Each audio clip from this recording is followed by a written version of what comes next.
are some of my favorite resources for learning about structural biology, as well as software for actually like analyzing your data, looking at the data, designing your constructs, things like this. So I put together this like guide to some of my favorite things, and I have posted it on my website and with a downloadable link. I've also on my website made a page where I just have all the posts I've done on structural biology topics. I also have a YouTube playlists on this. And today I just want to walk you through some of these resources that I find most helpful, and then you can go check them out for yourself. But just a quick guide to some things you might want to check out. So I'm going to go through some educational resources, both like in general, as well as for crystallography and cryo-EM, as well as then some software that has various uses and things like this. But starting with, I just have some links to some of my stuff, some of my key posts on this, my structural biology page where you can find everything. Well, everything that I've done as including this list, and then my structural biology playlist and on YouTube. But these are better resources down here, the more official stuff. And so if you are new to structural biology, it can be kind of intimidating, but a really, really great way to start is with PDB 101. So the PDB, the protein database, this is basically this giant consortium worldwide. There's several different branches, but they host on their websites all of the different structures for all the stuff that's ever been solved. It's pretty great because it's all free. And what's really great about the RCSB, the Research Collaboratory of Structural Bioinformatics, which is the US branch of the PDB, they have this really great website called PDB 101. If you go to this link, you'll find the introduction to PDB data, as well as lots of pages about the basics of crystallography and crystal structures and things like this. They also have a bunch of fun content, including like printout models that you can fold up into protein structures. So I use this GFP model when I taught a summer camp lesson, and it was a lot of fun. And this was an easy way to get the kids engaged and interested in structural biology. Okay, so crystallography. I have more resources for crystallography because I've actually done crystallography, whereas I've only been like adjacent to cryo-EM. I did my PhD in Lemur Joshua Torres Laboratory at Cold Spring Harbor Laboratory. And I did some crystallography, and everyone else in the lab did cryo-EM, and I was right down the hall from the big scope and stuff. So I'm familiar with it, but not as well read up and versed in all of this stuff in cryo-EM. But I have some resources that I'll link to that I find helpful.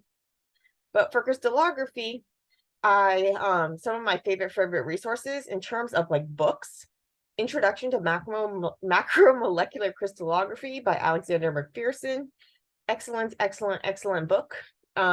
So basically at Cold Spring Harbor Laboratory, I got to sit in on the crystallography course twice, and I got to learn directly from Dr. McPherson, and also like a who's who list of great crystallographers. It was a totally awesome experience. And so if you have the like ability to go to that course, it's really, really great. Okay, but anyway, this book is really great, and it explains things really comprehensively, but in a way that's still comprehensible. And so it doesn't go too deep into the math, but it gives you like an intuitive sense of what's going on. And so I highly recommend this. If you want to get more into all that detail into that map, Crystallography Made Crystal Clear, a guide for users of macromolecular models by Gil Rhodes, is really, really great. In terms of articles, my favorite article, probably one of my favorite articles of all time, is this Protein Crystallography for Non-Crystallographers, or How to Get the Best but Not More from Published Macromolecular Structures, by Vladimir et al. And this is basically, it does a really great job explaining the basics of how to interpret crystal structures, what goes into a crystal structure, as well as things like the R factor and the statistics, and how you can analyze a published structure and tell if it's like good or bad. But really it depends on like the region and things like this. In terms of those, like looking at those maps, how important it is to look at the actual maps, much more on maps in my other post. But basically, this is going to be the data that the structure is built into. And this article does a really great way explaining what these maps represent and how to analyze the maps. Okay, for websites, so that book I was talking about, Crystallography Made Crystal Clear, they have this webpage with resources for the readers. So it goes along with the book, but you don't actually have to have the book to appreciate it. It has lots and lots of links to more software programs, articles for learning about crystallography, tons and tons of great content. So I would highly recommend that. This protein crystallography course by Randy Reed has really clear visuals and explanations. And all this stuff is like free to access. If you want like lectures, Dr. Andrea Thorne, who was one of the professors who was teaching at this Coldspur Harbor Laboratory course, she has a really great YouTube series of videos called Basics of Macromolecular Crystallography. Goes through like the history of crystallography as well as various things about how it's actually performed in a lot of detail. All the different steps. There's some like guest lectures and stuff. It's really great, and I recommend this. So that was crystallography. For cryo-EM, there's this EM University where they have hours and hours and hours of resources and content.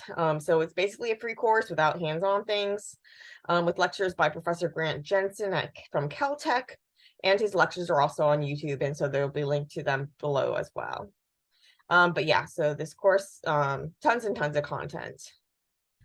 Okay, for articles, basically, if you want to get started, like this is one of my favorite articles regarding cryo-EM, this cryo-electron microscopy, a primer for the non-microscopist, in the Feds Journal by Milne et al. So some of it's a little dated now because things in cryo-EM, the advancements come really, really quick, but it does a great job of explaining things, including like the fundamentals. So this is a good place to start. Here's another good review, a primer to single particle cryo-electron microscopy from Chang and Penchik and Waltz.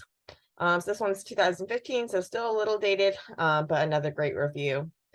For a more recent perspective, there's this Chang single particle cryo-EM. How did it get here and where will it go?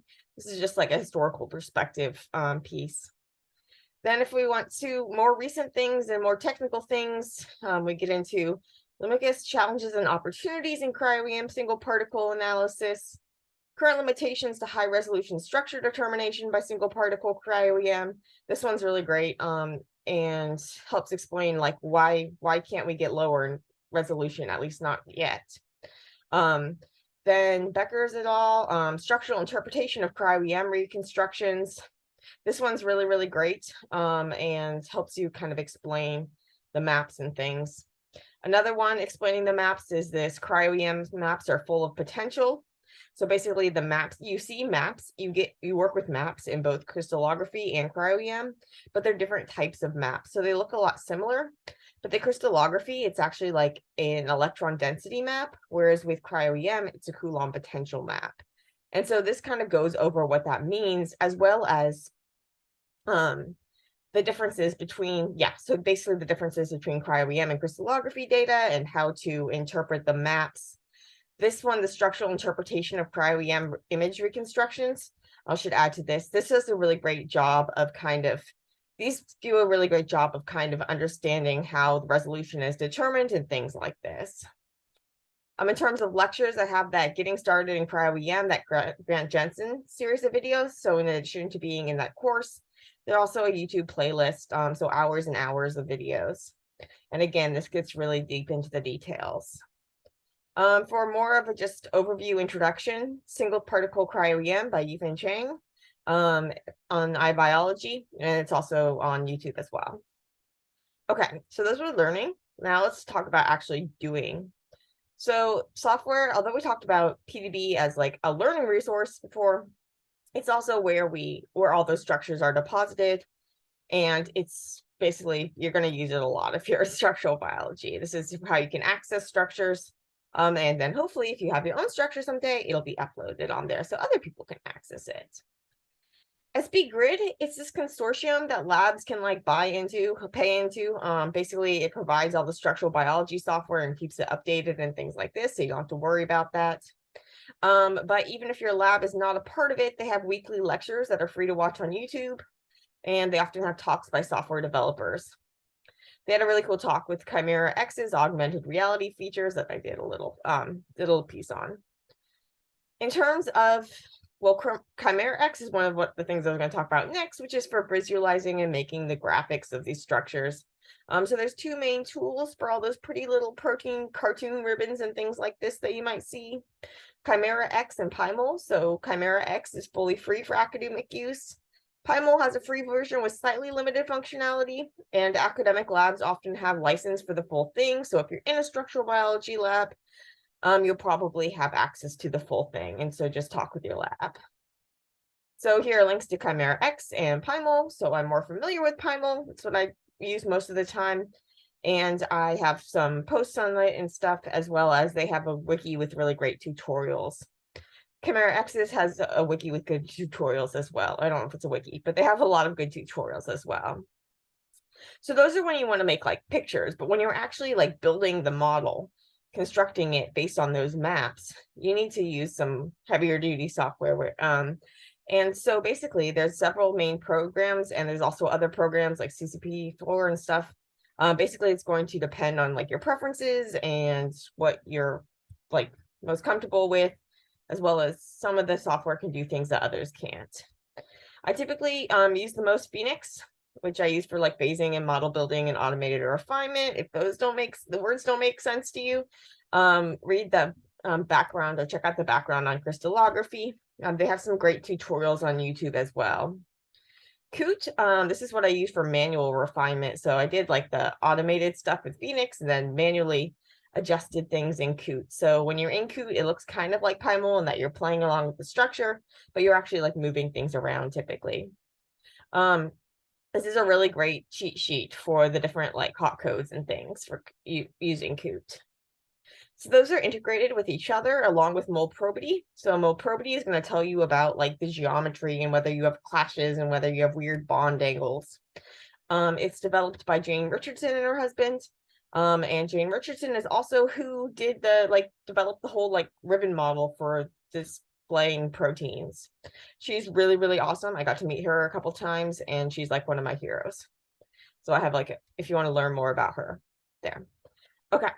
So basically that was for doing the structure making and stuff, but there's also more than just actually doing the data analysis. And so sometimes you're going to have to design your things ahead of time, like design what construct, what versions of the protein do you want to use. And so you're going to want something that is going to help you like view the proteins, modifications and structure prediction and things like this. That segue into this section. So basically 3D BioNotes, you can put in the PDB code for a structure, and it's going to integrate a bunch of information about the protein from various sources, let you see common sites of mutations and things like this. It's good for a quick overview or an on-the-go look when you don't want to open Pymol. You can check things out with 3D BioNotes. Crystallization construct designer too. This is good if you have a protein and it's not wanting to crystallize and you want to try to figure out where you can make truncations or stabilization mutations and things like this in order to make your protein more stable. So it can identify like domain boundaries and predict disordered regions. Because it can identify domain boundaries and things too, it's great if you don't have a structure, but you want to try to study isolated domains and don't know where to make that cut. So that the protein will still be stable and things and won't just be like, oh. Okay, BPI Bioinformatics Toolkit. This has lots and lots of tools for structural prediction, homology finding, etc. Swiss model, I use this in undergrad for homology modeling. So it's good if you know there's like a solved structure of one protein and say like the mouse version, and you want to solve the structure, or you don't want to solve the structure, but you want to use the structure of the mouse version to learn about the structure of the human version. So you want to say, okay, well, this place in the mouse, where does it correspond to this place in the human? So Swiss model is good for that. Then there are deep learning protein structure prediction tools, which you've probably heard a lot about recently. So this is like AlphaFold as well as Rosetta and Robetta. And you can learn more about them here. But before you go there, know that structural biologists are still playing a huge role. And so you can't just, these are not always totally reliable, especially with like regions of the protein that are hard to predict the structure of, as well as modifications. and proteins hanging out together, so complexes and binding to different partners. So there's a lot of need for actual structural biologists still, and don't think that computers have replaced us. But these computer tools can actually come in really handy to help us better design our experiments, and learn more about molecules that then we can do more complicated, solve more complicated structures with. So these are just some of the resources. There's a lot more resources out there, but hopefully this will help you kind of get started or find your way. So I hope it helped.